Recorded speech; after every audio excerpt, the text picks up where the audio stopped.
So we'll get started. And just introduce the non-visible participant is Roger from Anchorage, Alaska. Roger, welcome. We're happy to have you here this evening. And tonight we're going to be having a discussion by David Peters on oral health, and I'm going to read his introduction.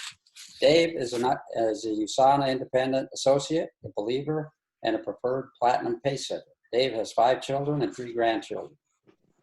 Dave is also the owner of 4 master's degrees in electrical power engineering from Rensselaer Polytechnic Institute, civil and environmental engineering from the Air Force Institute of Technology, strategic studies from the Air Force University, or Air University, and military arts from Air University. His Bachelor of Science degree is in electrical engineering from Purdue University. Dave is a retired Air Force colonel. In his 25-year career, he commanded 5 units, chairing the Department of Defense's Environment, Safety, and Occupational Health Committee, directing the Department of Defense's worldwide pollution prevention programs, and serving as a negotiator on international climate treaty and managing the U.S. Strategic Reserve of ozone-depleting substances. Dave has 10 years as a fire marshal and on-scene commander of fire, crash, rescue, police, medical, and social services. Dave has also designed nuclear power plants for space and deep underground applications, and has also been a member of the U.S. Air Force Select Consultants List for nuclear hardness and survivability. Dave served as a senior program manager for the Alaska Federal Health Care Partnership, the Home Telehealth Monitoring Program, which was named the most outstanding rural health program in the United States in 2011. He also led Alaska's Clinical Outcomes Improvement Project and represented Alaska to the Institute of Healthcare Improvement during the 100,000 Lives Saved campaign and Recreating Hospital Care Program. I didn't read that well.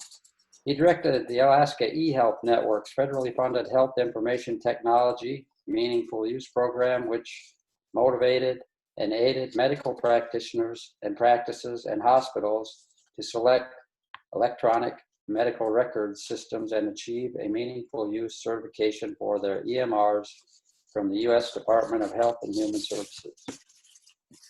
Dave is also a former CEO of 2 Alaska Native corporations. He owns his own consulting firm and is currently living in Amman, Jordan, after recently completing a contract as a senior community planner, real property manager, and electrical engineer for Amentum URS. Dave has written for the Vice President of the United States and has spoken at the U.S. Department of Defense's Environmental Excellence Awards ceremony, the U.S. Navy Annual Environment Convention, and Health Information Management Systems Society in 2013. So Dave is here today to talk on the importance of dental hygiene. David Peters. David? Thank you, Dave. Appreciate it. And welcome to everybody who's online. Mila, can you bring up the slides, please? Yes, I will. And before we start, can we ask everyone to mute themselves? Just prevent any interruption for David's presentation. Thank you so much. Okay, now I'm gonna share my screen right now.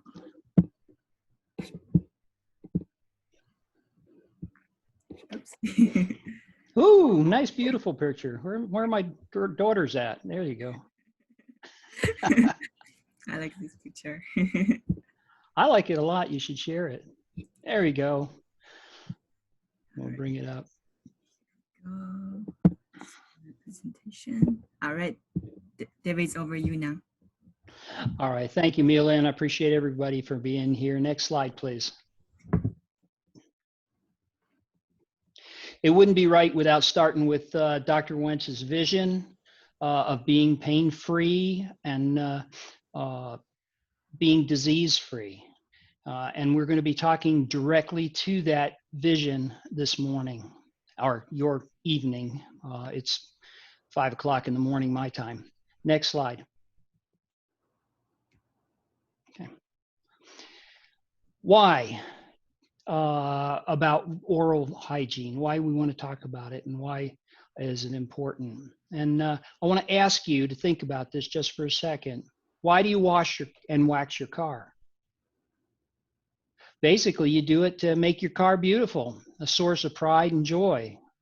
You clean away the dirt and debris and the contaminants and the dust, and to make it harder for the dirt to adhere to the car. You don't want the dirt because the dirt causes damage to the surface of the car's enamel, and the scratches. Hang on, please.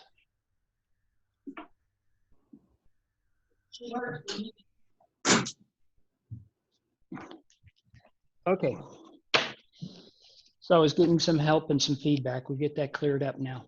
Okay, you do it to keep the scratches from occurring because the scratches attack dirt, and the dirt then causes rust, and then the rust is expensive to repair. So I just wanted to do a little correlation there. Next slide, please. And why this topic now? It's a hot topic in my household. We're dealing with considerable lifetime issues, and I want to bring some of that to life because it's hit home. And one of the things is I've actually found that an awful lot of people, this is a true statement for them, is that they have dental problems, and they don't know what to do with them, or that they don't know how important getting those dental problems fixed. I know because even though when I was growing up, we were bombarded with public service announcements about keeping the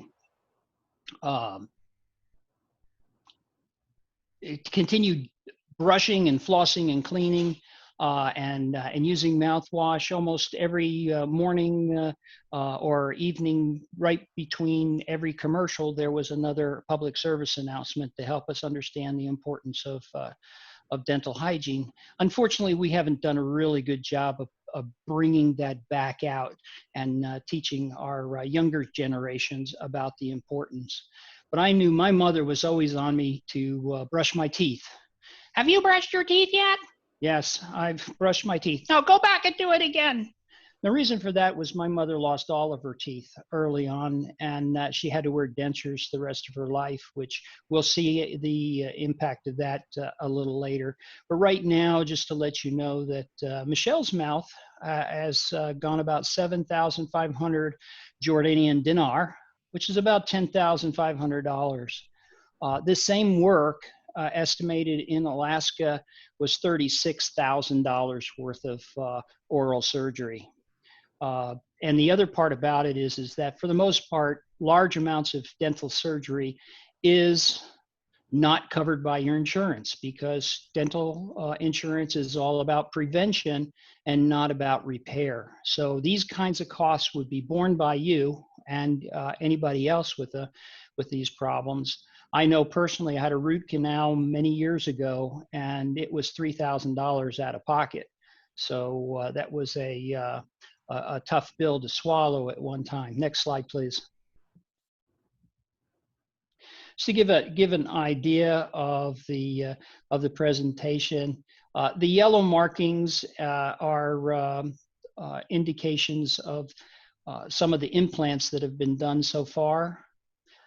The red line is the important part, and that's showing bone deterioration and the relationship between not taking care of your teeth, gingivitis, periodontitis, and bone loss is a direct connection. So we have that, and then the two center teeth on the top and that whole area up there was all needed to be grafted. So we have had bone grafts performed so that there is bone above for the implants on the upper teeth. Next slide, please. to give an idea, this is generated by poor brushing technique or no brushing, no flossing, no dental checkups, and no dental hygienist cleanings. You can see that at the A point, you start out with staining, then you get plaque, and then you get tartar, and then you get gingivitis. Then the areas get more inflamed, you get infection, you get periodontal disease, then you get massive tooth decay, bone loss, and then Mila, can you show the bottom of that slide, please? I think there's no way I can move up. Okay, next slide. All right, the practice of keeping your teeth clean and free of disease and other problems. This is a good video. Go ahead, Mila. Good morning, honey. Didn't you forget something? Mom, I'm gonna be late. Oh, really? Looks like we'll need to make a detour down Mouth Street then. What? Come on, Mom. There's no such place. You've got to be kidding me. Nope. Welcome to the mouth. This one is just like what yours will look like if you don't take oral care more seriously. Now that we're here, check those gums. Yuck. This looks weird. This is actually an inflammation caused by bacteria growing. You see, it bleeds when you brush it. This is gingivitis. It's still early though, and brushing and rinsing with antiseptic mouthwash twice a day will help it recover. Not my problem, Mom. But if gingivitis goes untreated, it can lead to periodontitis, which carries symptoms and health implications, such as receding gums, damage to the bone and connective tissue around the teeth, and in severe cases, tooth loss. But don't let me stop you. You're late, remember? Oh, see that tooth over there? That's definitely a cavity. How do you know? As you eat and drink throughout the day, food particles and saliva build up on the gum line, forming plaque. The acid from plaque can destroy the enamel and create small holes in your teeth. Cavities. Ugh, that is so gross. If this mouth ate less sugary and less starchy foods, visited the dentist regularly, brushed teeth and rinsed twice a day, this cavity might not even be here. Hey, look, it's a sensitive tooth. Oh, ouch. That's the sharp pain in response to food or drinks that are hot, or cold, sweet, or sour. Aggressive brushing, lack of a cleaning routine, receding gums, acidic and sugary diets can all cause tooth sensitivity. We need to care gently for our teeth and use a special toothpaste. If this doesn't help, you'll need to go to the dentist. Something's wrong. Those food leftovers seem to be the problem. They're piling up. And the bacteria and debris start to break down, leading to bad breath. No way, I can't go to school like that. Well, 80% of possible causes are related to poor oral hygiene, but can also indicate bigger problems. To prevent it, be sure to rinse with mouthwash to kill bacteria, remove food particles, and keep the mouth moist. It can help the teeth keep white and sparkling clean.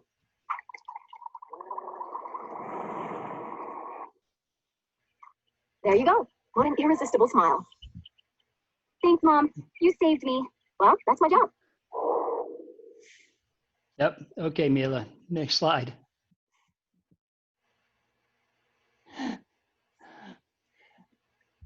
And we're gonna go the next step now that you've seen the implications of that to make the connection between oral care and disease. So take it away.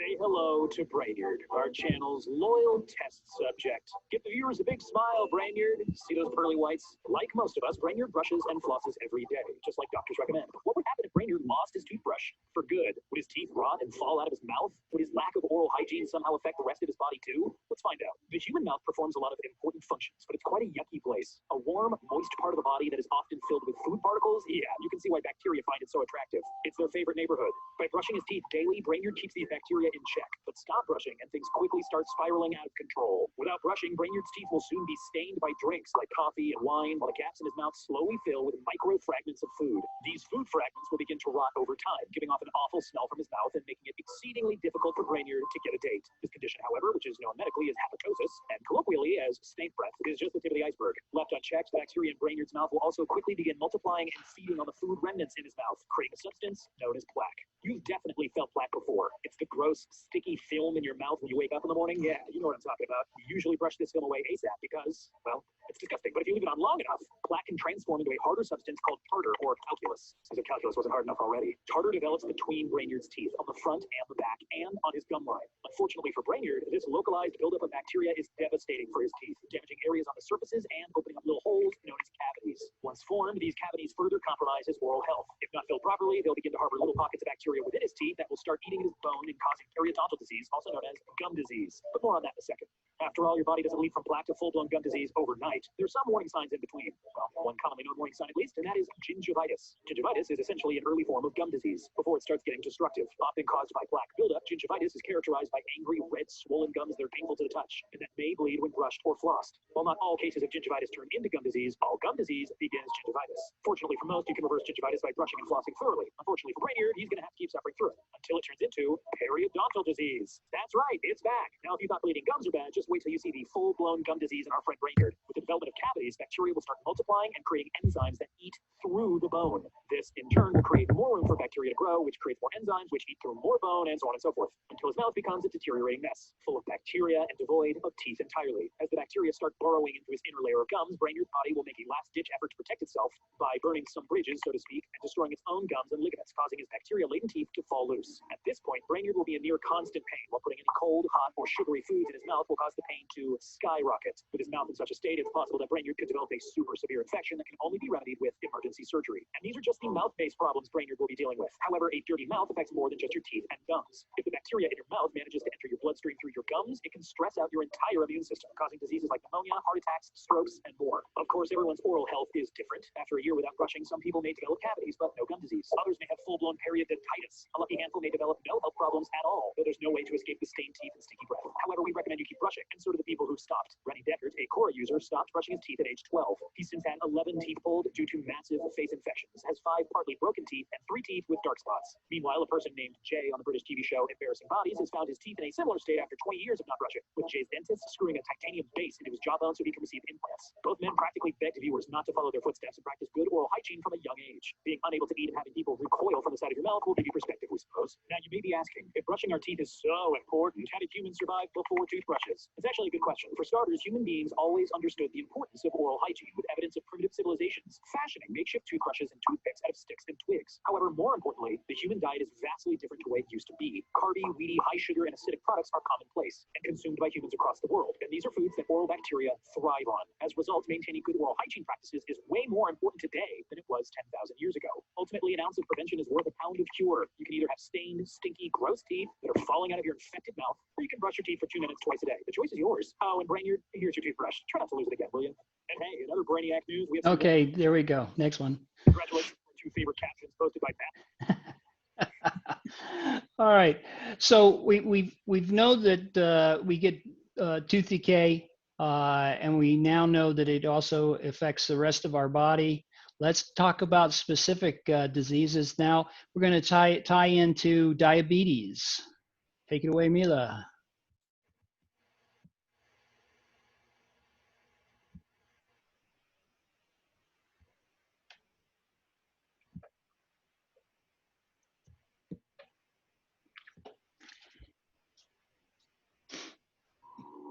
Most of us are aware that diabetes can compromise our oral health. But what many of us don't know is that there's a growing body of evidence suggesting our oral health can in turn also affect our diabetes. How can that be? It's all a question of what lies inside your mouth. Let's take a deep dive into the human body and find out more.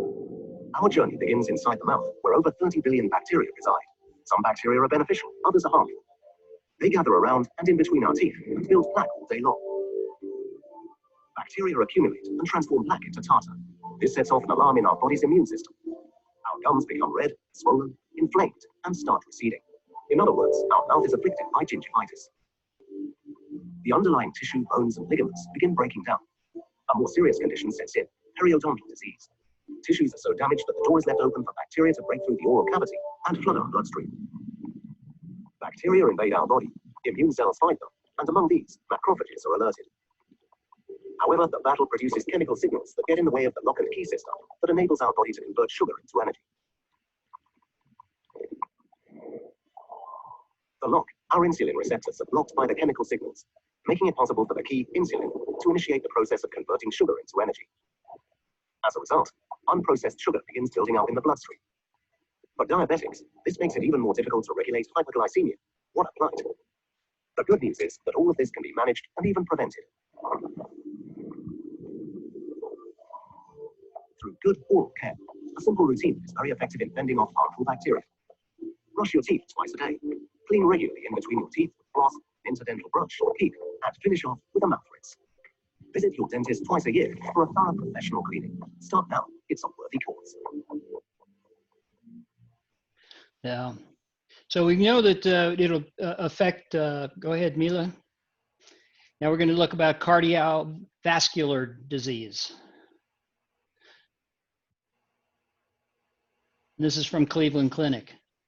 My name is Benito Barzilai. I'm the section chief of clinical cardiology at the Cleveland Clinic.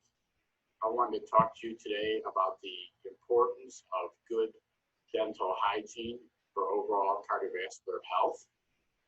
Recently, it's been shown that patients that have periodontal disease can have an increased incidence of heart disease. This makes sense based on what we know about inflammation in the heart. It is probable that the bacteria in the gum tissue causes inflammation that could affect the body as a whole and increase inflammation in the blood vessels. This could potentially increase to an increased incidence of heart disease. Furthermore, we know that patients with valvular heart disease need to have frequent dental examinations. Patients with bad periodontal disease can seed the bloodstream with bacteria and potentially cause life-threatening infections of the heart valves. All right. So that's the tie-in to cardiovascular disease. And now we're going to see, next slide, please, Mila. Pancreatic cancer and the tie-in between periodontitis and pancreatic cancer. Periodontitis is periodontal disease. Harvard researchers have found that men with a history of gum disease had a 64% increase in the risk to pancreatic cancer. The data on gum disease from the Health Professionals Follow-Up Study of more than 51,000 men began in 1986. While gingivitis, where the tissue becomes inflamed, the gum tissue is inflamed, was not specifically linked to cancer, it is the precursor to periodontal disease. So gingivitis happens when the bacteria and plaque around the base of the teeth due to bad dental hygiene. So in order to prevent the risk of pancreatic cancer or other cancers, then you need to address the gingivitis so you do not get periodontal disease. Next slide. It's also linked to Alzheimer's. The University of New York researchers concluded that there is a link between gum inflammation and Alzheimer's disease.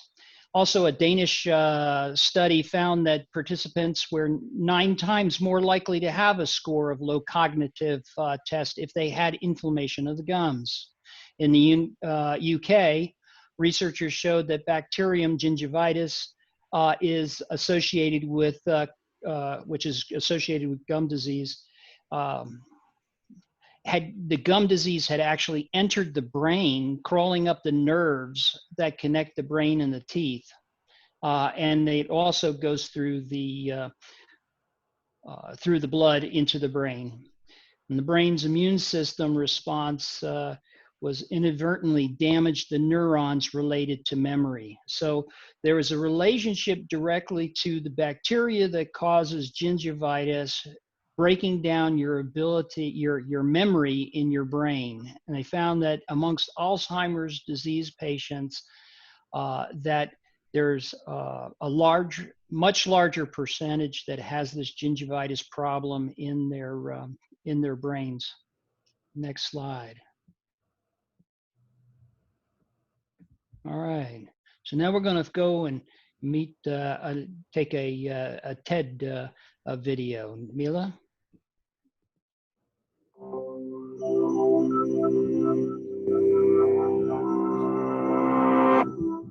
When a team of archaeologists recently came across some 15,000-year-old human remains, they made an interesting discovery. The teeth of those ancient humans were riddled with holes. Their cavities were caused by the same thing that still plagues us today, specific tiny microbes that live in our mouths. These microbes are with us soon after birth. We typically pick them up as babies from our mother's mouths. And as our teeth erupt, they naturally begin to accumulate communities of bacteria. Depending on what we eat, and specifically how much sugar we consume, certain microbes can overpopulate and cause cavities. Diets high in sugary foods cause an explosion of bacteria called mutans streptococci in our mouths. Like humans, these microorganisms love sugar, using it as a molecular building block and energy source. As they consume it, the bacteria generate byproducts in the form of acids, such as lactic acid. Mutans streptococci are resistant to this acid, but unfortunately, our teeth aren't. While each human tooth is coated in a hardy protective layer of enamel, it's no match for acid. That degrades the armor over time, leaching away its calcium minerals. Gradually, acid wears down a pathway for bacteria into the tooth's secondary layer called the dentin. Since blood vessels and nerves in our teeth are enclosed deep within, at this stage, the expanding cavity doesn't hurt. But if the damage extends beyond the dentin, the bacterial invasion progresses, causing excruciating pain as the nerves become exposed. Without treatment, the whole tooth may become infected and require removal, all due to those sugar-loving bacteria. The more sugar our food contains, the more our teeth are put at risk. Those cavemen would hardly have indulged in sugary treats, however. So what caused their cavities?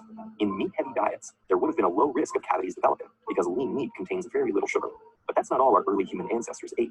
Cavemen would also have consumed root vegetables, nuts, and grains, all of which contain carbohydrates. When exposed to enzymes in the saliva, carbohydrates get broken down into simpler sugars, which can become the fodder for those ravenous mouth bacteria. So while ancient humans did eat less sugar compared to us, their teeth were still exposed to sugars. That doesn't mean they were unable to treat their cavities, though. Archaeological remains show that about 14,000 years ago, humans were already using sharpened flint to remove bits of rotten teeth. Ancient humans even made rudimentary drills to smooth out the rough holes left behind, and beeswax to plug cavities, like modern-day fillings. Today, we have much more sophisticated techniques and tools, which is fortunate because we also need to contend with our more damaging, sugar-guzzling ways.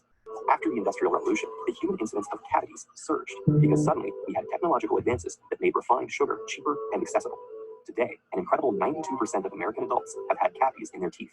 Some people are more susceptible to cavities due to genes that may cause certain weaknesses, like softer enamel. But for most, high sugar consumption is to blame.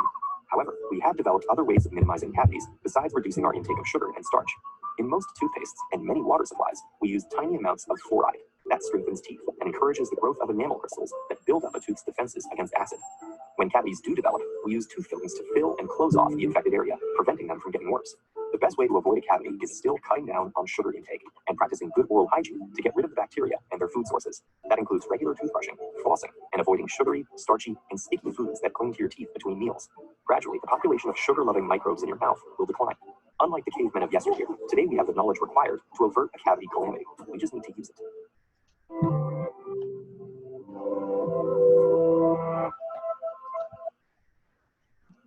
Yes.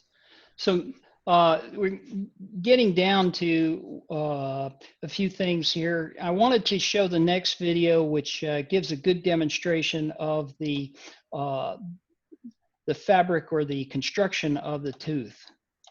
So Mila, if you'll show the next video.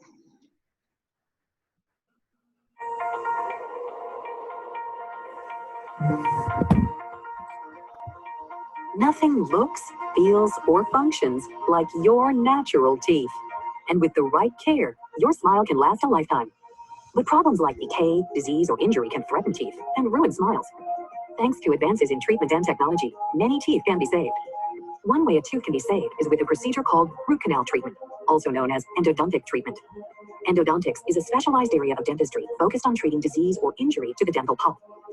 Endodontists are dental specialists with advanced training in root canal treatment.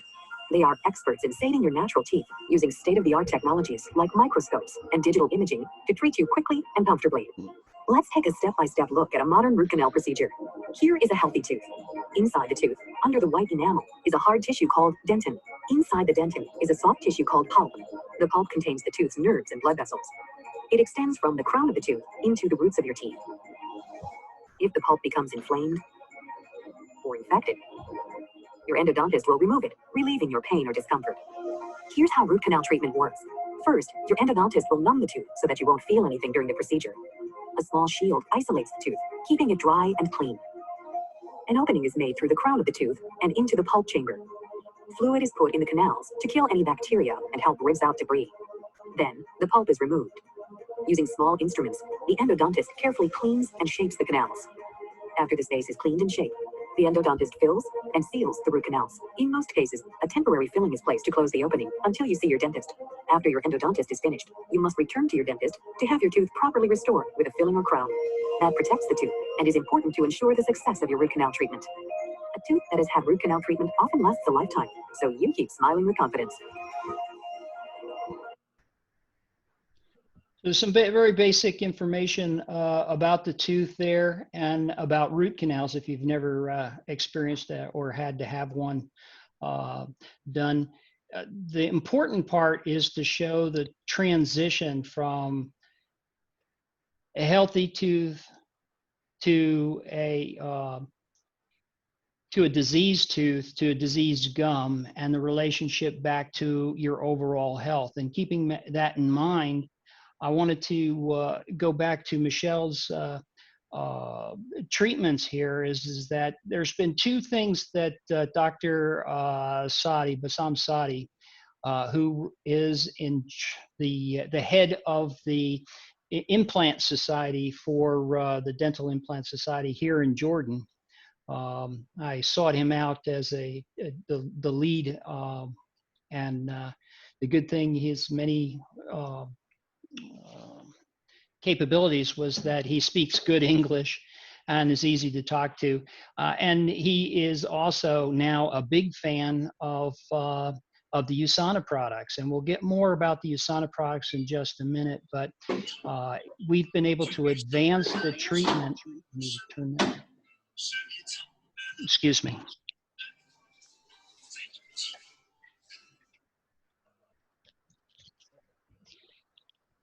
So we need to highlight back is that one of the reasons why her disease got so bad is that she was protected from the diseases being caused by her periodontal disease by her improved immunology through USANA. And the second part is that her healing has been greatly advanced because of it. So we want to touch base on that. Dr. Saadi did review this briefing prior to it being presented to you, and he gave it an excellent rating in terms of the content and the material being covered. So next slide, Mila. I want to talk about bone loss here, and this is a real serious issue. And this bone loss one is tied back to wearing dentures and what happens, but it also shows the importance of implants and how they keep your bone from deteriorating. But I want to come back also and say that the bone loss associated with the periodontal disease is real as well. That requires some significant surgery to access where the bone is and then apply those bone grafts into place and then have that healing so then the implants have something to attach to. So go ahead, Mila.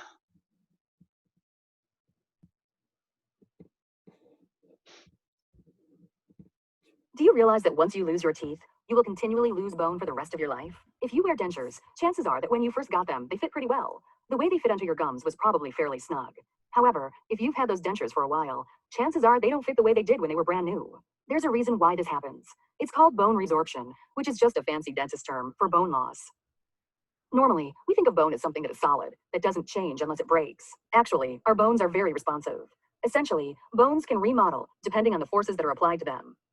This is why astronauts have to exercise when they are in space. Without the force of gravity, their bones become thinner and weaker. Exercise prevents this. In order to understand what happens to your bones after you've lost a tooth, you first need to understand how the jawbone works. The upper and lower bones of your jaw actually have two layers, the basal bone and the alveolar bone. The basal bone is the regular part of your skeleton. When a person loses a tooth, the lack of stimulation to the alveolar bone that had been surrounding the tooth causes the bone to begin shrinking, just like the bones of astronauts begin shrinking if they're not getting stimulation from exercise. The shrinking process begins as soon as a tooth is lost or removed and will continue for the rest of your life if left untreated. But it's not just the bone that's affected, it's the gum tissue too. As the bones in a person's jaw lose width and height, the attached gum tissue gradually becomes thinner.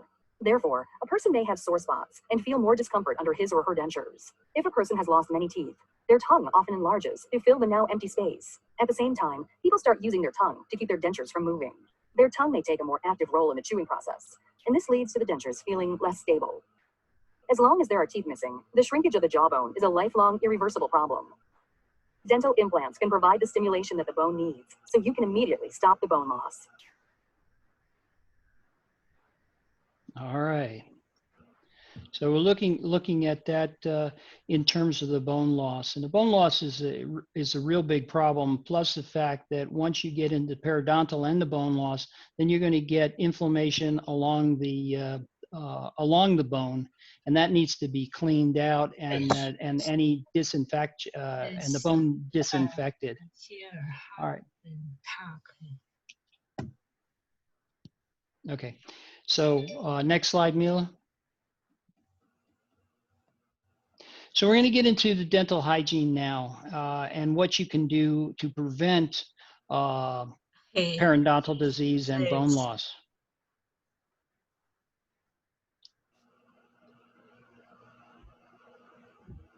Okay. I'm getting a lot of feedback from someplace. Are you getting problems on your end? There is somebody not mute. Maybe Dave can unmute. Okay. The host can mute. Yeah. Yeah, I think it's okay now. All right. So brushing, flossing, and rinsing to keep your teeth clean. Next slide, please. Next, run the slide, Mila, please. The video.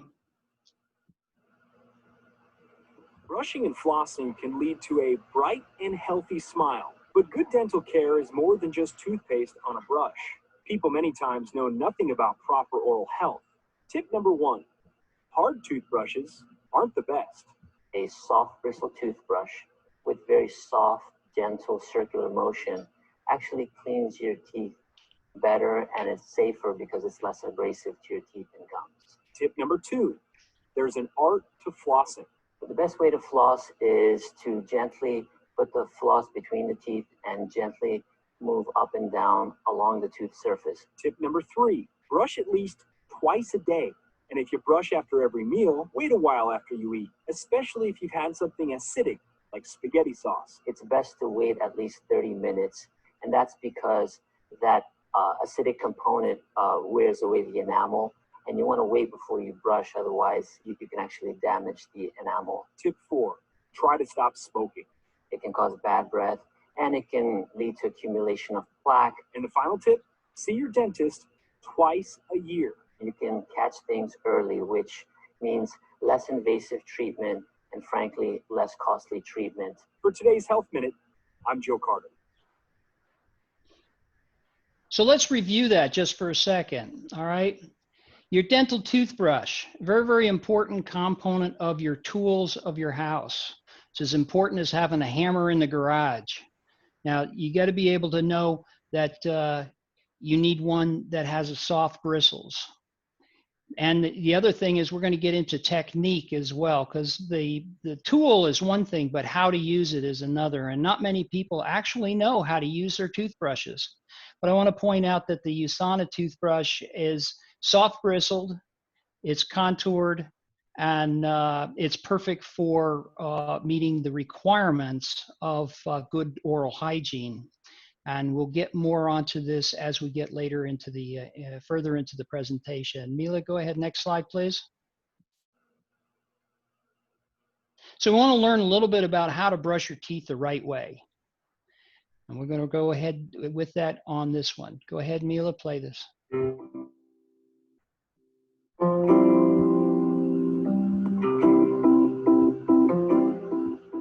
Hi, this is Dr. Berhenna of AskTheDentist.com. Today I'm here to show you that you are probably overbrushing your teeth and your gums. See if this looks familiar. See it? So if that looks like something that you're doing when watching that video, then your teeth have a serious problem. They're getting worn. They're getting worn prematurely. They're going to become sensitive to cold. You're more likely to get a cavity, and your gums are receding, and you're essentially going to look long in the tooth. this is how you should be brushing to prevent all that from happening. You saw before what was going on. The bristles, and I'm doing this in slow-mo, the bristles are going back and forth, and basically they're bouncing off of the teeth. They're not getting in between the teeth. What you need to do, and now I'm in real time here, you want the bristles to stay where they are. They're not brushing back and forth. They're not sweeping back and forth, or what I call a sawing motion, but they are jiggling back and forth, and they are staying in between the teeth into the gums. That's the proper way to brush. And then literally move over to the next spot and jiggle back and forth, vibratory motion, whatever you want to call it. But the minute you sweep like that, those bristles are bouncing and they're not staying in between what we call the embrasures. That's the space in between teeth up against the gums and clearing food. It's almost, it's the first step before flossing, and flossing takes it one step further and does get in between the teeth. So not this, ever, this angled and vibrating back and forth. So that's counter to everything you have seen and known about brushing. You've seen your parents brush like that. You've seen movie stars brush like that. And now you know that you need to brush without that sweeping, sawing motion, brushing away the base of your tooth and wearing your enamel and leading to sensitive teeth eventually. So start now, start tonight with a fresh look at how to brush.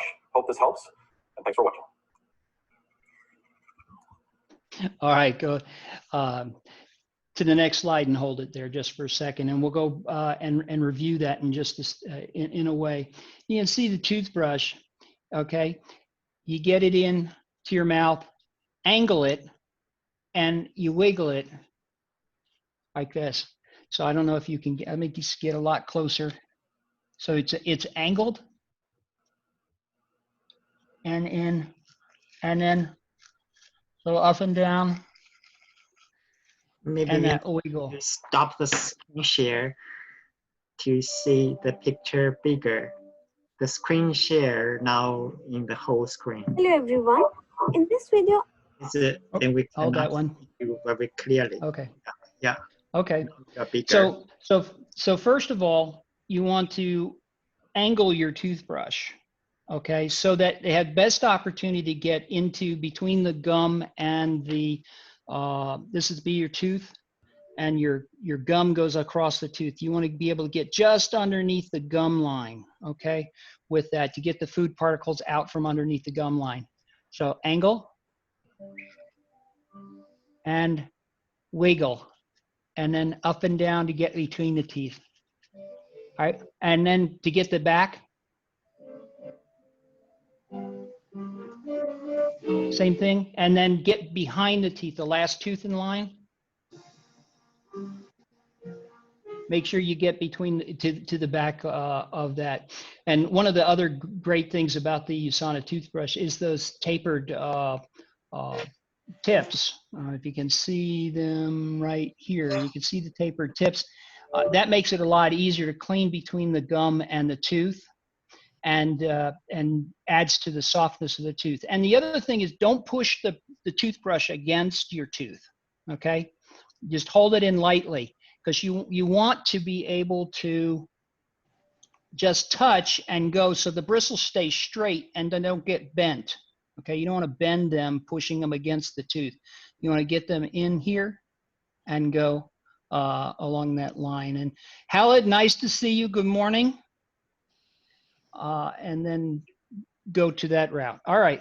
So back over to you, Mila. Let's go back to the next slide. We're going to talk about flossing now.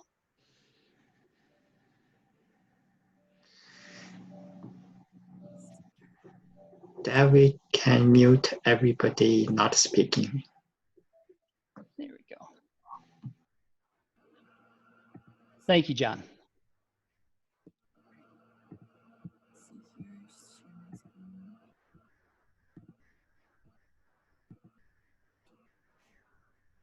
There we go. Got the dental hygiene. Whoops. Advance the slides again, sorry. A quick reminder of what you have already seen.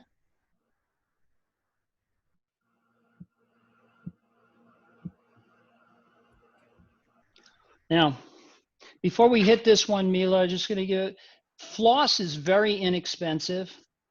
You get it, and you can almost get it given away to you at places.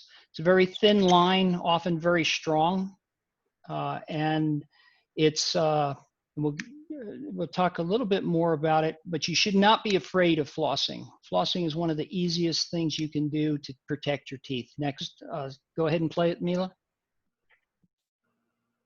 hello everyone. In this video, I'll tell you a basic technique for flossing, which you need to follow in just 6 simple steps. we should maintain a definite oral hygiene routine because the health of our mouth actually reflects the condition of our body as a whole. And flossing enables you to clean in between the teeth by reaching those areas that a toothbrush alone cannot reach. I've already explained it in detail in my previous video that why toothbrushing alone is just not enough. So don't forget to check out that video if you haven't already. Although flossing is a skill that takes time and effort, but once you develop the habit of flossing, it is worth the time and effort you put in. So all those of you who want to master this skill in just simple stepwise manner, continue watching this video. Okay. So here are a few basic steps that you need to follow during flossing. So let's start with the step 1. You have to begin with a piece of floss about 18 inches long and lightly wrap most of the floss around the middle finger of one hand and wrap the rest of the floss around the middle finger of the other hand, as you can see in this picture. Step 2 is to hold the floss tightly between the thumbs and the forefingers. This is to ensure that it will not slip during flossing, and then insert it gently between the teeth. And you have to remember one thing, that the fingers which are controlling the floss should be no more than an inch or 2 apart from each other, okay? Next is step 3. You have to gently guide the floss between the teeth, taking care not to damage your gums with the abrupt movement of the floss. Just curve the floss into a C shape, as you can see in this picture, against the sides of the tooth. Step 4. Rub the floss gently up and down a couple of times along the sides of each tooth in order to remove the plaque, being careful not to snap the floss into your gums because it could result in gum irritation or even bleeding if it's done incorrectly or carelessly. Always remember that there are 2 tooth surfaces that need to be cleaned in each space, so you can't forget the other tooth surface. Okay? Next is step 5. Repeat this process on all your teeth, remembering to floss the backside of your last tooth. Don't forget to floss your last tooth, okay? And use a new section of floss every time you change from one tooth to another. Or else what you can do is rinse the floss properly, because flossing without rinsing the floss after each tooth would result in moving the bacteria from one tooth to the next. And you need to avoid that because we don't want to transfer the bacteria from one place to another. Next is step 6, which is the last step. So after you are done with your flossing, rinse your mouth vigorously with water. This is done in order to remove all the plaque and gunk and all the food particles which were stuck in between your teeth. I would just summarize now by saying that embracing the habit of flossing is one of the easiest, portable and most inexpensive methods of minimizing the risk of long-term dental diseases. So yeah, that's it for today. I hope that now you will definitely incorporate flossing into your daily oral care routine and you would no more treat flossing as an optional extra. So that's it for today. Do hit that like button if you found this video helpful, and thanks for watching. I'll see you soon in my next video. So Okay. Again, you wrap it around a finger. If you have fingers using your hand, you can just stick it inside.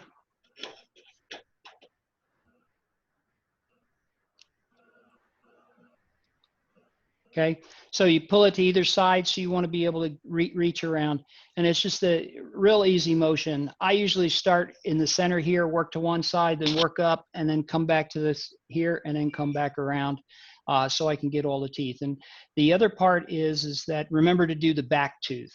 Okay, don't forget getting behind, and it's not that difficult to do.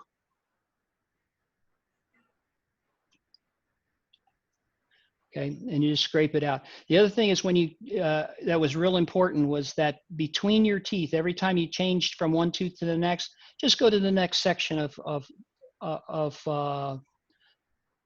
your fiber of your floss. And remember, your floss has got many fibers in it, and it's going to collect the bacteria inside the fibers, and it's also going to collect plaque and hopefully any tartar that you might have between the teeth, and bring them out. So you could just change it.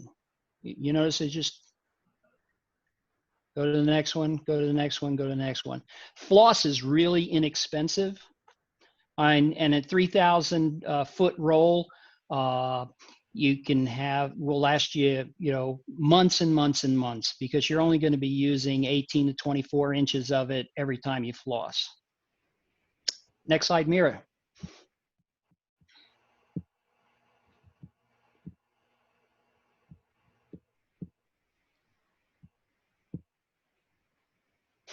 All right.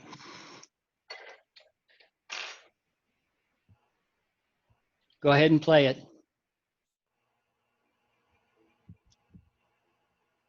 Dentech presents Explorer Pick with Mouth Mirror. Place the pick near the gum line between teeth and gently pull the pick away from the gum line to remove food and plaque. Dentech Explorer Pick. Go beyond flossing for a dentist clean.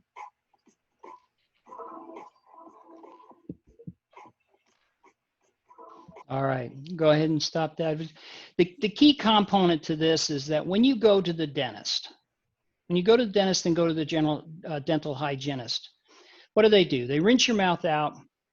They go through with a scraper, and then they do the floss, and then they go into the pick, and they try to do that and get your teeth cleaned. And having done this twice a year for my entire lifetime, I pay attention to what was being done to me. And I said, you know what? I'd rather me do that than spend all this time in the chair having somebody scrape at my teeth, right? So I went out, and guess what? They're really inexpensive, okay? The dental pick and the mirror was like about $3, okay, at Walmart. You can also get them online at Wish or Joom or any number of places that you like to go do online shopping. I went out and bought a whole set of dental picks so that I have the same tools that my dentist has. To use the picks, I'll just go, one is, again, you just want to be gentle, right? And these are really good because my front teeth, you bend backwards, so they're real hard to clean in here, right? So I can get in here.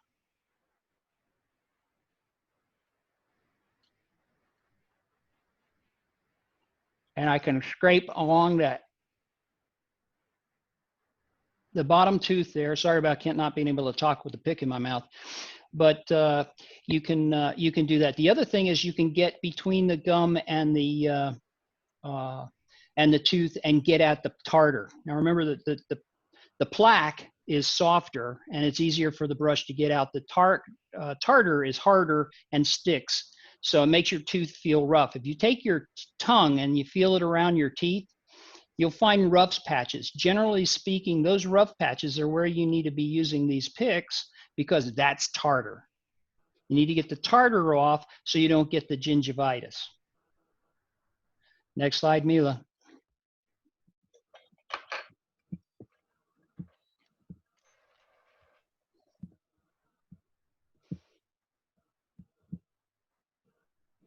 The mouthwash. I bet you don't know some of this stuff. Go ahead, next. So if you have a really good oral hygiene routine, you don't necessarily need to use a mouthwash. If you do decide to use a mouthwash, it's generally good to use one with fluoride in there. When you use your mouthwash, try not to use it straight after brushing your teeth. Once you brush your teeth with toothpaste, spit out, don't rinse out, and leave that toothpaste contacting your teeth for a long period of time. So if you want to use your mouthwash, leave it at least half an hour before you decide to use your mouthwash. It's generally good advice to use your mouthwash at separate times from when you brush your teeth. So you don't necessarily need to use a premium mouthwash. Any mouthwash with fluoride in will do. There are some mouthwashes that contain alcohol and some that are specialized for gum care or for dry mouths. So depending on which condition you have, it may be good to go and see your dentist who might be able to recommend you the correct mouthwash to use. If you would like to know more information about mouthwashes, check out our link in the description below. All right, there we go. Back out again. All right, so first of all, I bet you nearly everybody, if they're using mouthwashes, use it directly after you brush your teeth. All right, you brush your teeth, you spit out the suds, and then you go and you rinse with mouthwash. Okay, basically, you don't want to do that. What you want to do is just rinse the mouth and leave the fluoride or the on your teeth and allow it to do its job, and then use the mouthwash. You use a mouthwash for your own teeth and conditions, and there's various different kinds of mouthwashes, and for the most part, I would recommend one that addresses gingivitis. Make sure that you can kill the bacteria that's in there, and we'll talk more about bacteria in just a little bit. Okay, Mila, next slide. Okay, we're going to address yellowing teeth. We're going to address keeping your teeth white by prevention rather than direct appreciation. Now, this video is going to talk to you about the discoloration that comes from the inside of your teeth. The discoloration that comes from the outside of the teeth, that's easily handled with the whitening toothpaste or dental care. The yellowing of your teeth from the inside, that's what we want to talk about now. Go ahead, Mila.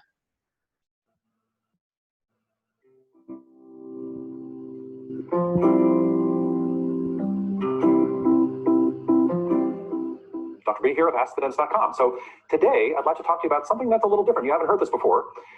Keeping your teeth from yellowing, not whitening your teeth. So dentistry is very preventative oriented, as you know, and we're always trying to prevent things from happening, and that's the best way to do it.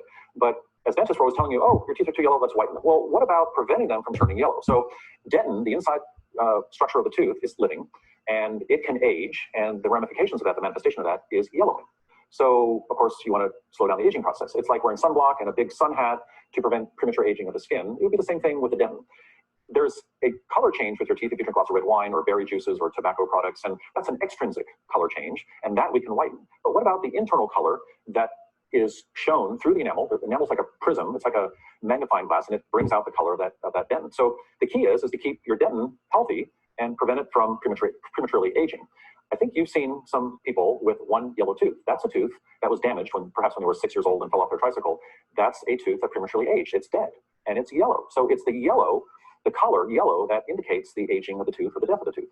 How do you prevent getting yellow teeth? You've got to take care of your teeth. You've got to prevent them, like your skin, from aging prematurely. So you've got to address grinding. If you're bruxing and grinding, you have to fix that. You have to protect your teeth. If you're mountain biking, you have to wear your Invisalign aligners and protect them in case you fall. You have to eat properly. You have to stay well hydrated. That's a big one with keeping dentin healthy. You also have to have a good dentist that protects your dentin. These are all the things that you can do to keep your teeth white. So interesting way of looking at things, but it's important. Do not let your teeth prematurely age, and they will stay white. As we age, our teeth yellow, and that's a normal thing, but you can slow that process down like you can by wearing sunblock and keeping your skin healthy and keeping your whole body healthy by exercising. See your dentist, have this discussion with them, and in case they do turn yellow, you can whiten them. But this is a little primer on how to slow that process down, and perhaps you won't need to have them white. Thanks for listening. Okay, so in review on that one is that the direct tie to what we've learned all along from USANA is in the prevention of aging or prevention of premature aging, and dental care lines directly up with everything that we've been doing with the nutritional side of our lives. Preventative care, right? Protection, and then making sure that we keep the immune system up so that the disease does not progress. Now go ahead to Mila, next slide. All right. Keeping your teeth healthy. You can, in these pictures here, you can see the angling of attack of the toothbrush. You can see the approach to it and the up and down motion. Okay, so brush no less than twice a day, floss after brushing, rinse your mouth after brushing, right? See your dentist twice a year, reduce the consumption of sugar, and protect yourself against premature aging. And that's the summary of the last series of slides. Next slide. All right, what I want to do is introduce you to the USANA products for healthcare. And the reason USANA is into healthcare is why. One is the pathway into the body, helping you stay healthy and happy or avoid pain and suffering. Okay, you can have a bright, shiny smile by doing a few simple things every day, or you can have a long-term pain and suffering. As Dr. Wentz has said, we die too long and live too short. Next slide. Or go play the video, please. Clean teeth and fresh breath can give you the confidence to get close. But there's more to oral health than temporary minty freshness. It's about balancing the delicate ecosystem inside your mouth. Now, there's a simple way to do it. First, brush your teeth with our fluoride-free whitening toothpaste to reduce surface stains, while postbiotic ADP1 attracts impurities and gently washes them away. After brushing at bedtime, dissolve our minty fresh oral probiotic in your mouth to replenish your microflora and balance your oral ecosystem. Out with the bad, in with the good. It's that simple. Enjoy a cleaner, fresher mouth right away and better oral health in the long run. With USANA's whitening toothpaste and oral probiotic. All right. So going back to the first thing about the toothpaste, right? We have USANA toothpaste. And the reason why we have that is two reasons: is the science of getting the bacteria out of your mouth and the food particles out of your mouth. More so than just brushing. This has got a whitener in it, but it has that ADP1, which is a USANA design package to attract the bacteria and food particles and attach itself to it, so that when you spit out, you make sure you get it out of the mouth. It's also a whitening toothpaste. The other thing about it is it's not putting any poisons into your body, and that's important. So you have the balance between the importance of fluoride and the negative impacts of fluoride. So you can get your teeth professionally treated and get the fluoride treatment at the dentist, and use the daily toothpaste from USANA, which has no fluoride in it, but it's also working hard to get the products out of your mouth. So there's you can get the trial packs for sharing and helping other people learn about the toothpaste, and then the toothpaste itself. And this is really good toothpaste. It doesn't foam up a lot, but it does get all the bacteria out of the mouth. Now, let's talk about bacteria, because the most recent research that's going on in the health field is all about the biome.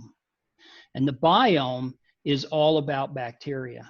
And your biome is made up of both good bacteria and bad bacteria. Good bacteria and bad bacteria. And when you brush, floss, and clean and wash your with mouthwash, what do?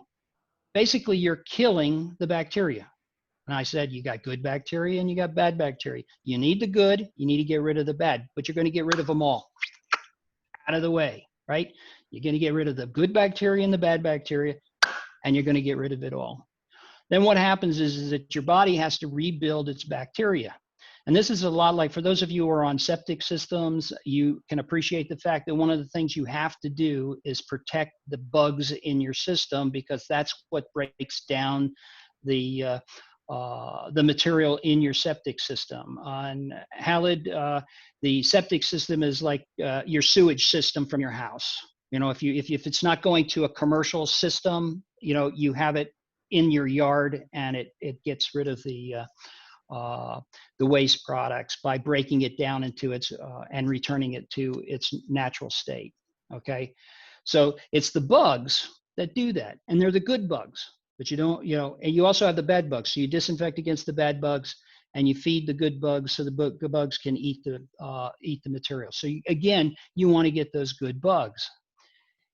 So now, how are you going to get those good bugs back into your system, other than just letting the food accumulate in your mouth, and you get good bugs and bad bugs? Well, overnight is the best time to do that, and to feed the good bugs, put the good bugs back in your mouth.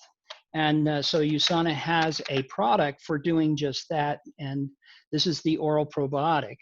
And let's open this one up just to show you what the packet looks like. You do one a day, one every night right before bedtime, and you dissolve this in your mouth, and it replenishes the good bacteria that your mouth needs for both digestion, immunity, and also to protect your mouth with the good bacteria, and that protects your you don't wake up with a stinky breath. Nobody uses this ends up waking up with stank breath. Okay, so this is why we have the oral probiotic. Okay, Mila, go ahead next. And we should be able to slide through these next slides.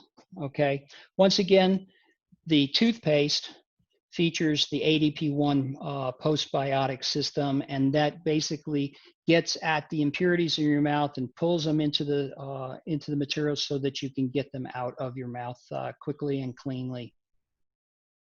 All right. It is made up of all natural ingredients, right? No sweeteners, colors, or flavors, okay? Everything that's in here is natural. It's got the coconut oil and the aloe vera to soothe the gums. It's got the vitamin E as an antioxidant in it. It uses natural mint and allows you to smile with your confidence. Next slide, please. All right, so again, you brush between meals, use a smaller amount for children, brush thoroughly, and then spit and rinse and clean. Now, I've listed the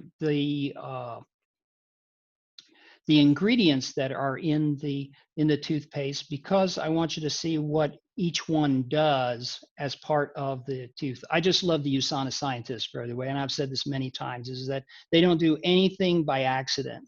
Every piece, a component in the products that USANA has a particular reason for being there, and they always get the very best ingredients, and they know how to mix them together in the right amounts so that they accomplish exactly what is intended to be done.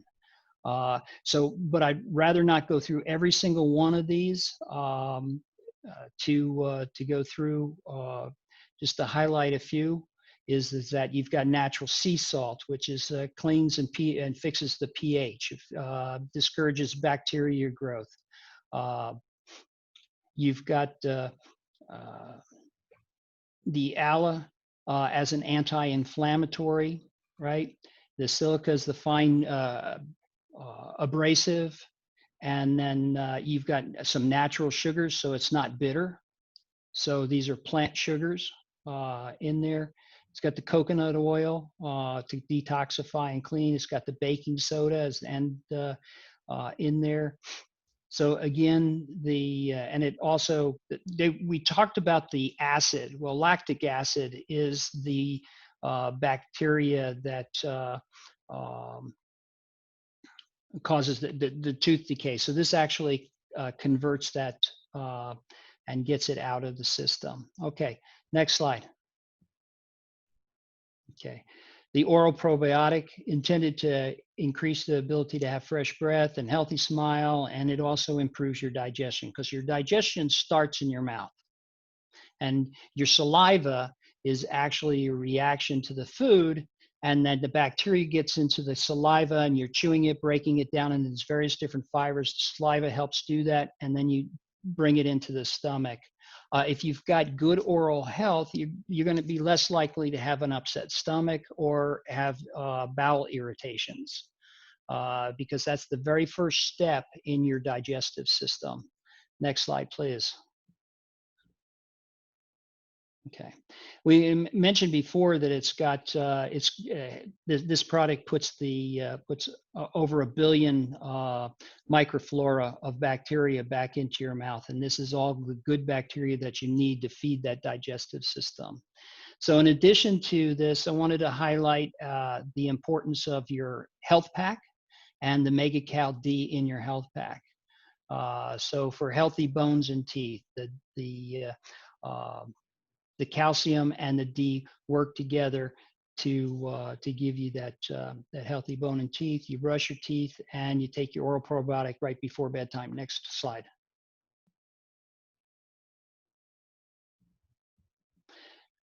The Mega Cal D it preserves the bone density of your teeth, and the calcium helps you with the healthy gums. Next slide. So in addition to that, we keep learning more and more about vitamin D and how very important it is to you. And this is just one more reason to pay attention to your vitamin D and make sure you get the right amounts.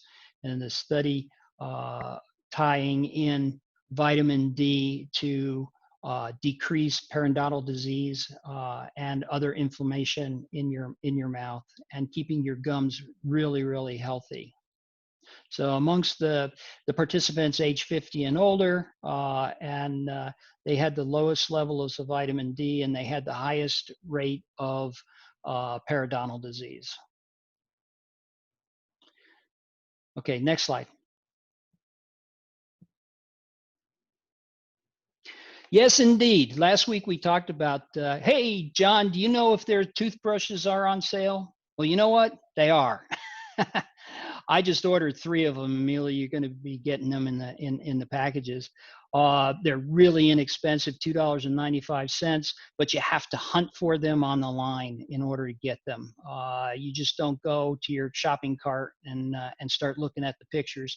You actually go up and search and say toothbrush or tooth, and up pops this, and now you're able to put it in your shopping cart and get it, and while supplies last.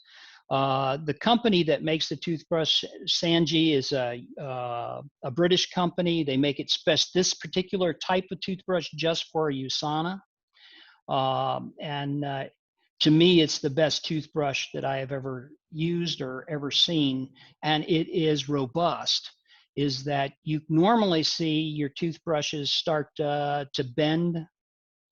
The bristles start bending or getting sideways, or anything as you can tell. And you're supposed to replace your toothbrushes about 2 to 3 months. So make sure that the bristles stay good and straight for you to use. Well, this one seems to last a lot longer, so you won't have to replace them as much. But once again, I wanted to highlight is that I called customer service in straightening out some orders of mine, and I asked them, hey, is the toothbrush available to be bought? And they said, I don't know, I got to check. And then they said, we think so. And then I said, okay, well, let me go back in, and no, I couldn't find it, but if just by looking at the normal shopping cart, but if I went in and searched and said tooth, right, and it pops up and it says, okay, and look at that, while the product supply lasts. The other thing about the toothbrush is on the back side, there's this rough patch. Does anybody know what the rough patch on the back side of your toothbrush is for? Well, let me tell you, it's for your tongue. Remember that your tongue is in your mouth, and it also acquires a lot of bacteria, good and bad food particles and everything gets transferred from your tongue and all. And what you do is you take your, while you have it in your mouth, you just take this rough patch here and scrape your tongue. You brush your tongue, right? And now you've cleaned your tongue. And I remember my youngest son who was having a terrible time with halitosis, and we had him go through, and then we ended up teaching him how to brush his tongue, because that's where the smell was coming from. He was just not brushing his tongue. So give that a shot. Brush your tongue, and that'll keep your mouth fresh and clean even more. Next slide, please. Let's hear from Dr. Robert and Dr. Wentz about Dr. Robert Sano and Dr. Wentz. Go ahead, Mila. Proper oral care is more important than you may think. It contributes in many distinct ways to your overall health and well-being. That's right, Rob. Flossing and brushing your teeth after eating with a fluoride-free toothpaste and replenishing your mouth with the good bacteria it needs can help create a more balanced environment of the microflora to support long-term oral health. At USANA, we believe in developing products that inspire you to invest in your health. Our focus on cellular nutrition provided the foundation for our new oral care products, USANA's whitening toothpaste and the oral probiotic. This new innovative approach to proper oral care includes 2 products designed to balance the delicate ecosystem inside of your mouth.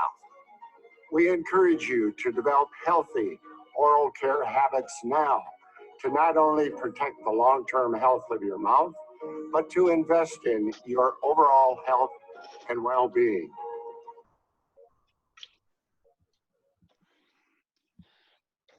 Thank you, Myron and Robert. And hopefully you have had an opportunity to meet these 2 gentlemen personally. I know that I have. I've been most inspired by them and by the team that they've assembled of 90 different scientists and doctors there in the USANA R&D operation in order to keep us on the cutting edge of cellular nutrition as well as your human biome. Next slide, please. So here's my recipe, and I'm asking you to take ownership of your mouth. Take ownership of your own health, and you can start here. Simple test, okay? This is my recipe. I brush, then I floss, and then I pick, and then I brush again. Then I rinse, and I see my dentist every 6 months to clean and inspect. And I will tell you that since 2016, when I joined USANA, I have had perfect dental checkups. Every single one of them has been just a, hey, your teeth are great, Dave. Let's just do a little cleaning and put a little polish on, and we'll be good to go. So when you go to the dentist and you go to the dental hygienist, you're going to check up under your gums. They're going to see things that you cannot see.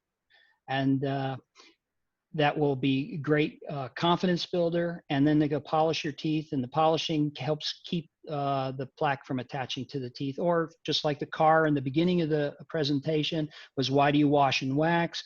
Well, the wax part is the polishing, and the wax keeps the dirt from being attracted to the tooth, and it's easier to wash away. Same thing here. You get a little polish going and smooth those teeth out. It'll be harder for the plaque to attach. And keep in mind too, you don't get the plaque off. It turns into tartar. Tartar turns into gingivitis. Gingivitis turns into periodontal disease. Periodontal disease turns into bone loss and tooth loss. And it also allows for bacteria to climb up your nervous system into your brain and into your blood system to create problems associated with your overall health. And that's my presentation to you. Does anybody have any questions? Please unmute and let's go at it. Great job. Thank you, David. Such a great presentation. Like a dentist. Better than a dentist. Better than a dentist. I never heard this from a dentist do the full presentation, right? Well, you know, I learned a lot from my mom and dad. One of the things that I learned from my dad was use the right tool for the job, right? Use the right tool for the job. He was very big on tools, and he was very big on being correct about which tool is used for what job. And that is getting through so get a good toothbrush, use a good toothbrush. Get a great toothpaste and use a great toothpaste, right? Repair your microflora and keep your mouth fresh and clean and a healthy place for your digestive system, right? Take a little bit of time and get some picks, right? It goes a long way to getting that tartar off your teeth and keeping your mouth fresh. Now, I realize that you can't see my teeth, and that has to do with genetics, and it has to do with the fact that my mouth is configured. You know, I have to really do this, but they're all there, and they're all healthy, and they're all white. And I had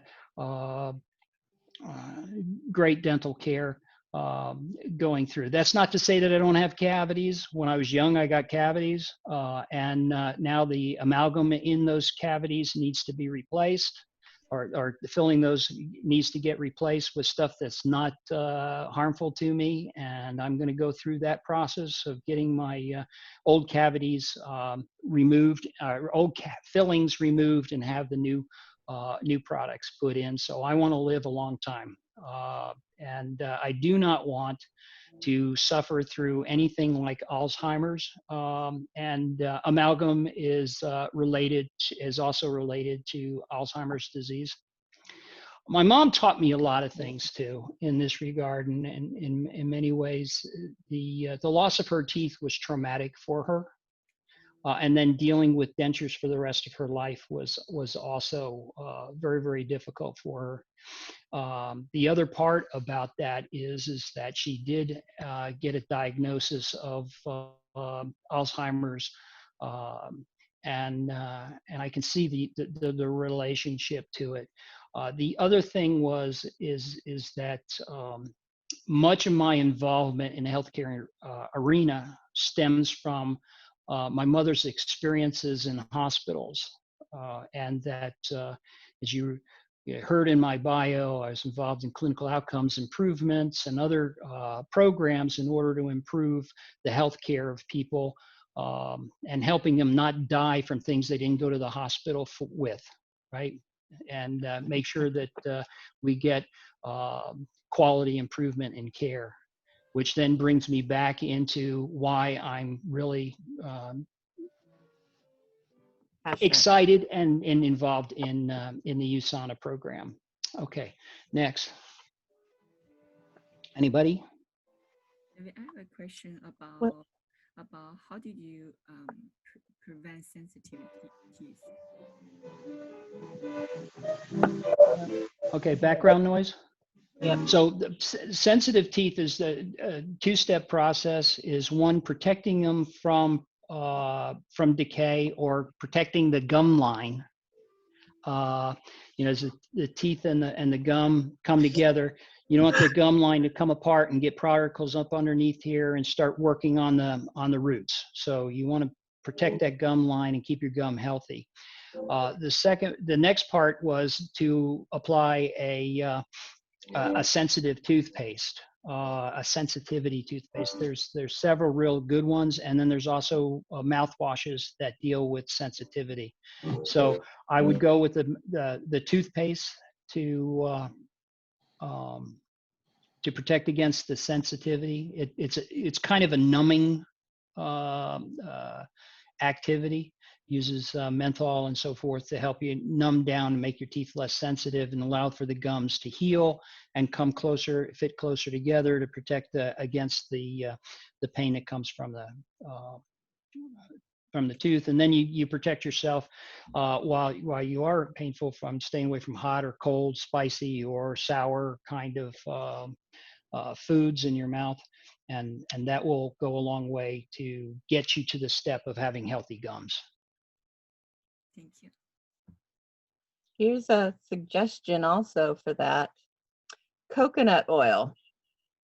I don't know if you've heard about oil pulling. And what you do is you put in about a tablespoon of coconut oil.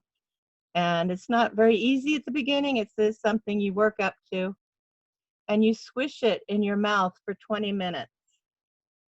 Now, the coconut oil is a microbiotic, so it will kill bad bacteria in your mouth as well. Doesn't harm good bacteria. And also they have found that coconut oil will go into the pores in your teeth and actually fill them in. And that will help a lot with any kind of pain from sensitive teeth. It really works great. Wow. Mm-hmm. Try that. But whatever you do, do not spit it out in your drain, because it'll solidify in your drain and cause all kinds of backups. You have to spit it out in the garbage can. if you do use it. That's a really good point about protecting your drains, and you know, it goes back to making sure that you have the right stuff in your own drains. That's right. And another suggestion on flossing, because you know, we tend to be kind of a nervous population. And when you wrap that floss tightly between your fingers, floss is an abrasive. Also leads to sensitive teeth. If you put the floss in and then gently pull it through, just keep pulling it through so the whole floss goes through your teeth, it doesn't cause the same reactions. That's also a good, yeah, it's also a good way to keep it, you know, if the floss gets stuck in any way, instead of trying to yank it out, just let one end loose and just pull it through. Pull the whole thing through, yeah. Mm-hmm. Pulled out, did you lose all the plaque? Well, no, you pull it out, but the other thing is as you say, you don't want to move it back, put it back into your mouth. Just get another piece of floss. You have lots. I mean, this little thing right here will last 3 months or more, and you know it's real strong. And if you ever need thread to solve a really difficult you know, sewing problem, that makes for great way to. Okay. Floss is great stuff. Yeah. If you're out fishing, you know, you know, and you need a leader, it works good. You know, fly fishing. I mean, there's a lot of good reasons to have floss around, and it's cheap. And it's cheap. Yeah. You can buy a package of floss for less money than you can get a spool of thread now. Yeah. Unbelievable. Okay. Very good presentation, David. A lot of hopefully, a lot of good useful information. Okay. Well, we can get it shared out. I know, Mila, you're getting a video. Michelle's actually been taking some photos, so maybe we can make it available to more than just our little audience here. But we have more people at this presentation than we've had in quite a while. So I wanted to thank everybody for attending, and hopefully we'll be able to get this to your downlines and to your prospects, so that you can use it to encourage them to have a healthier life. Yep, sounds good.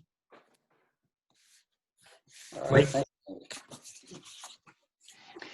David, you were talking earlier about the timing of this presentation or our meeting, and I just wanted to throw encouragement to your way. I wouldn't mind having an extra half hour's worth of sleep, or an hour's if you want to go 1 hour. But the deconfliction with the other meeting, I think, is a valid reason to extend our time a little bit, to our start time to be 5:30 a.m. instead of 5 a.m. Yeah, so I sent out a notice earlier on the WeChat group to start from next week, schedule it 1.5 hours later. And that'll allow us just a little more time in between the Mandarin meeting and this meeting. So there is less of a conflict. And the other thing that I was talking about a little bit earlier was... Yeah, maybe 15 minutes is enough. What's that? 15 minutes is enough, I think. 15. It won't be, the Mandarin most likely will be 10 past or 5 past. Okay, well, we can go. I'll be on a little bit early every week too, just to make sure that I'm here to get everything started. So we'll start next week. Do we want to go that 15 minutes instead of half hour? I'm kind of flexible. I just sent out a notice earlier. It works for me.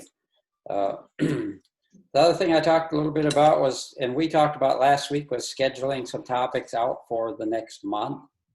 And I've chosen some, and I don't know if I'm right, but I'll give us a quick start as for some that I think we could talk about for next week. July 20th.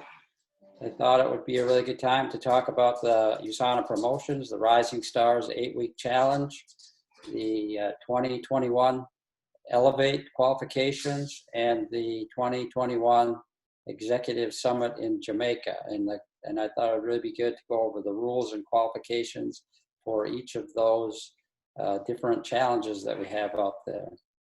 For the 27th of July, I'm proposing that we have a discussion on immune health and pro-glucomune and any other USANA products that are beneficial to our immune health. For August 3rd,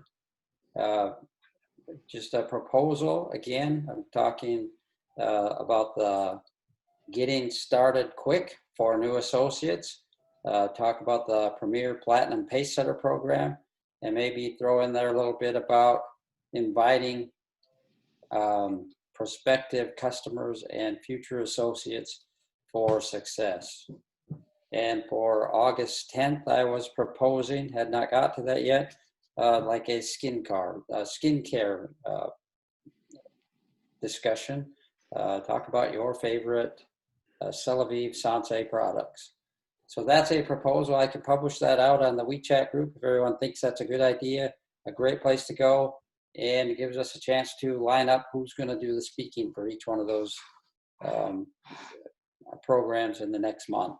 And then we can keep this rolling out another week. I'll add a topic at the end of next week for the following week. I think that'd be great. Sound good? Sounds good. It sounds great, Dave. I want to go ahead and I don't mind addressing the immune health one, David, but I will ask that we get more participation, new other people to help present on this than just yourself and myself. And Faculte, you did such a great job the last time you were on. We'd love to have you to go again. I will be. Yeah, I'm going to ask I will. for a pass until after the end of July. I go to court at the end of July, and I haven't slept in days now. Yeah, and for me, I need to stay away from August. August is going to be a time of turmoil. I don't know what kind of turmoil yet, but I'm sitting on a couple of job offers that look very interesting. And they both involve moves in and around the August timeframe.